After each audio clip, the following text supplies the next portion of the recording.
ಹಾಕಿದ್ರಿ ಸರ್ ನೀವು ಮತ್ತೆ ಕುಂತ ಅಂದ್ರೆ ವಡಪಾಯಿ ಮಾಡ್ಕೊಡ್ಬೇಕಾದ್ರೆ ಮಾಡ್ಕೊಡೋಣ ಸರ್ ಸರ್ 4 ಐತ್ ನೋಡ್ರಿ ಹಾ ರೀ ಪ್ರಾಪರ್ ಬೆಳಗಾರಿ ಸರ್ ನೀವು ಡಾಕ್ಟರ್ ಅಲ್ಲ ಹಾಂ ಸರ್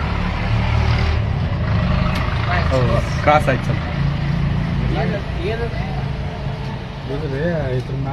ಗೇಮ್ ಸರ್ ಹಂಗೆ ಹಾಂ ಸರ್ ವಿಷಯ ಯಾವ್ದೈತೆ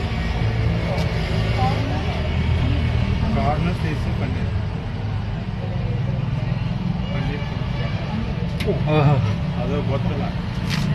ಬ್ಲ್ಯಾಕ್ ಇದು ಬರ್ತದೆ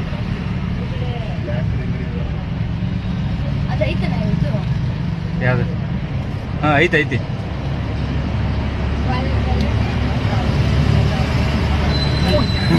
ಜಸ್ಟ್ ಮಿಸ್ ನೋಡ್ರಿ